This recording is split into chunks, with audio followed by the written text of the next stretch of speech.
Quem nunca foi surpreendido pela falta de memória? Quase todo mundo tem um caso para contar. Como anda a sua memória? Meio falha. Tô esquecendo as mínimas coisas do dia a dia. Ruim, viu? E olha que eu tô nova. Conta alguma situação que aconteceu assim, da senhora esquecer alguma coisa.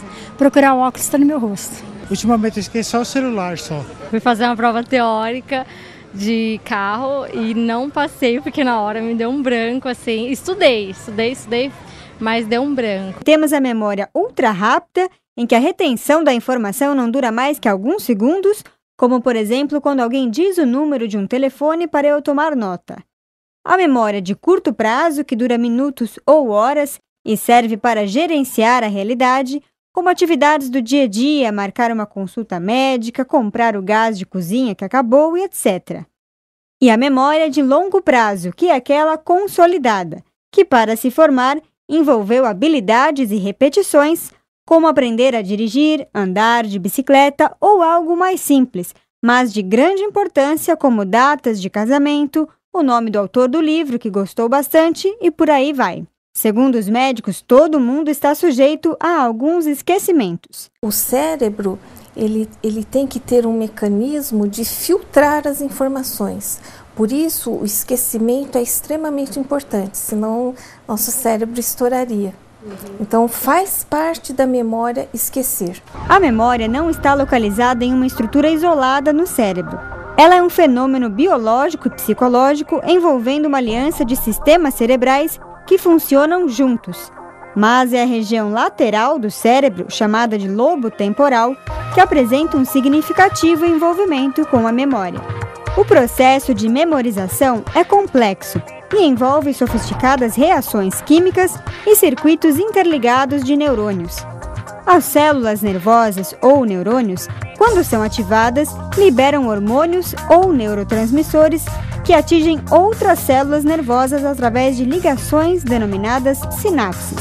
Ou seja, quanto melhor for a sua memória, mais ligações entre neurônios vão acontecer.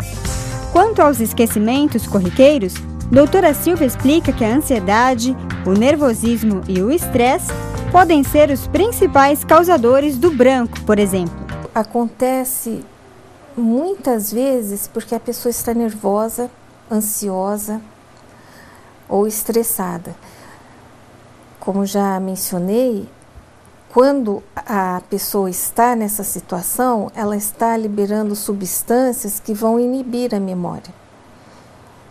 Então, nessas situações, para a pessoa poder controlar isso, ela precisa manter a calma. Ao manter a calma, ela está dizendo para o cérebro, não libere essas substâncias. Se a pessoa tem consciência do funcionamento do cérebro humano, ela pode controlar. Outro processo da memória que nós chamamos de priming ou memória de dicas. Se ela quer lembrar alguma coisa, ela vai começar a conectar. Não, eu estudei isso ontem, eu posso aprender, eu posso me lembrar disso que está conectado com aquilo, e isso vai se arraigando ali nas redes, uma vai ativando a outra, uma vai informando a outra, de repente ela lembra. Mas existem as doenças degenerativas do cérebro, que são mais frequentes depois dos 65 anos de idade. Os casos mais graves são popularmente conhecidos como esclerose ou demência, e a doença mais comum é o mal de Alzheimer. A contínua atividade intelectual, como a leitura, auxilia a manutenção da memória. Uma outra forma importante de estimular a memória é não fazer só o que nós sabemos fazer. Por exemplo, se você, até mesmo as coisas mais simples do dia a dia, se você escova os dentes com essa mão, escova um dia com essa.